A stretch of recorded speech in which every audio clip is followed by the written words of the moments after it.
Assalamualaikum warahmatullahi wabarakatuh. Di video ini, kami akan mempresentasikan sejarah kolonialisme Inggris di Indonesia. Berikut agenda presentasi yang akan ditampilkan di video ini. Yang pertama, tim atau anggota kelompok. Yang kedua, tokoh yang berperan penting dalam kolonialisme Inggris di Indonesia. Yang ketiga, awal mula kolonialisme Inggris di Indonesia. Yang keempat, kebijaksanaan-kebijaksanaan yang diterapkan oleh Inggris selama berkoloni di Indonesia. Yang kelima, pencapaian Raffles. Dan yang terakhir, akhir dari kolonialisme Inggris di Indonesia.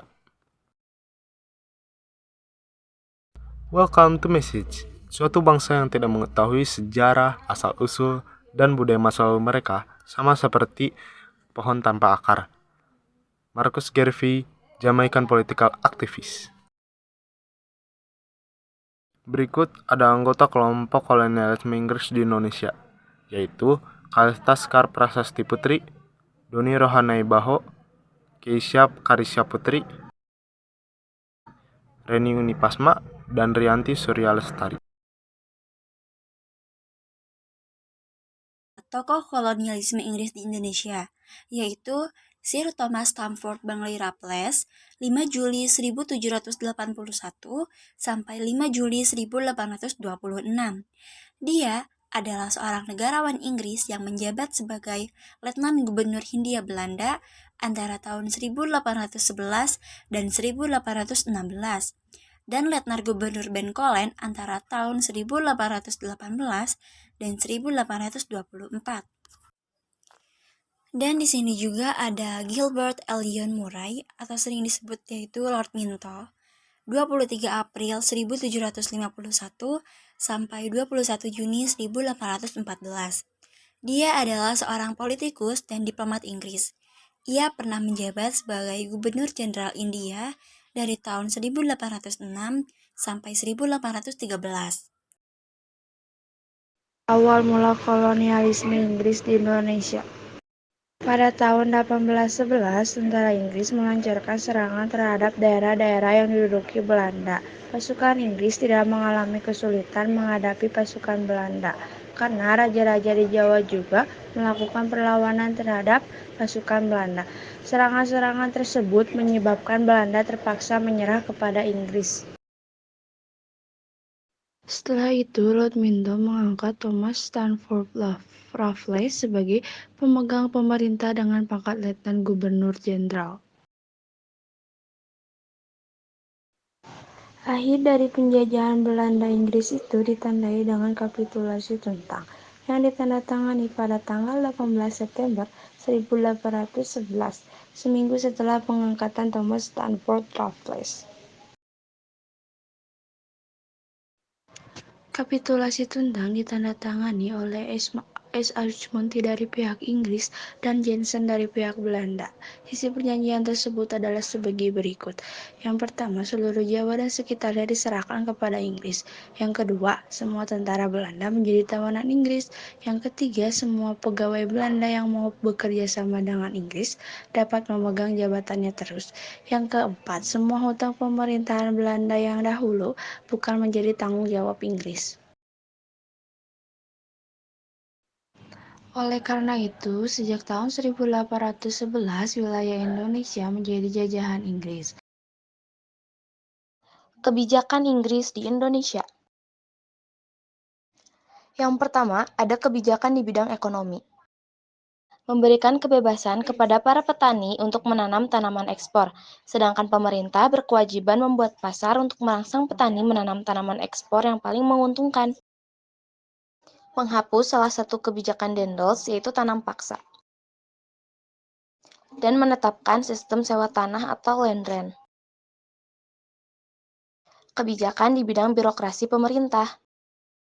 Pulau Jawa dibagi menjadi 16 keresidenan, yang terdiri atas beberapa distrik. Setiap distrik terdapat beberapa divisi atau kecamatan, yang merupakan umpulan dari desa. Kebijakan ini bertujuan untuk mempermudah pemerintah melakukan pengawasan. Mengubah sistem pemerintahan yang semula dilakukan oleh penguasa pribumi menjadi sistem pemerintahan kolonial yang bercorak barat. penguasa-penguasa pribumi yang dilepaskan kedudukannya, kemudian mereka dijadikan pegawai pemerintah kolonial yang langsung di bawah kekuasaan pemerintah pusat. Kebijakan di bidang hukum. Sistem peradilan yang ditetapkan Raffles lebih baik daripada yang dilaksanakan oleh Daendels. Apabila Daendels berorientasi pada warna kulit atau ras, Raffles lebih berorientasi pada besar kecilnya kesalahan. Menurut Raffles, pengadilan merupakan benteng untuk memperoleh keadilan. Oleh karena itu harus ada benteng yang sama bagi setiap warga negara. Kebijakan di bidang sosial. Menghapus kerja rodi atau kerja paksa. Menghapus perbudakan. Namun dalam praktiknya melanggar undang-undangnya sendiri dengan melakukan pengiriman kuli-kuli dari Jawa ke Banjarmasin untuk membantu temannya, Alexander Hare, yang kekurangan tenaga kerja. Dan juga peniadaan penny bank atau disakiti, yaitu hukuman yang sangat kejam dengan melawan harimau. Pencapaian Thomas Stamford Raffles. Yang pertama, ditulisnya buku berjudul History of Java. Dalam menulis buku tersebut, Raffles dibantu oleh juru bahasanya, Raden Aryo Noto Diningrat, dan Bupati Sumenep Noto Kusumo. Yang kedua, Raffles membantu kepada John Crawford atau Residen Yogyakarta untuk mengadakan penelitian yang menghasilkan buku berjudul History of the East Indian Archipelago, diterbitkan dalam 3 jilid di Edinburgh pada tahun 1820. Yang ketiga, Raffles juga aktif mendukung Batavia Genossenschaft, sebuah perkumpulan kebudayaan dan ilmu pengetahuan. Yang keempat, ditemukannya bunga Rafflesia arnoldi. Raffles bersama Arnoldi berhasil menemukan bunga bangkai sebagai bunga raksasa dan terbesar di dunia.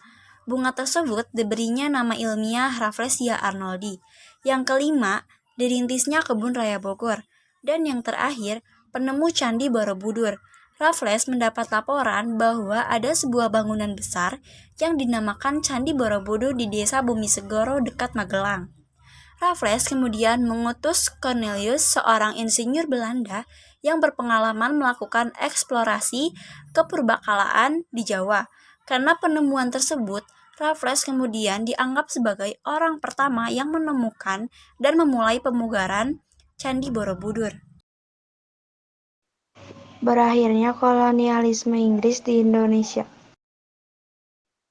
Pada tahun 1815 terjadi pertempuran antara Inggris dan Prancis di Leipzig. Di tengah pertempuran tersebut terjadi letusan dahsyat Gunung Tambora. Letusan tersebut berdampak sangat besar bagi dunia, salah satunya terhadap cuaca dunia yang menjadi ekstrim.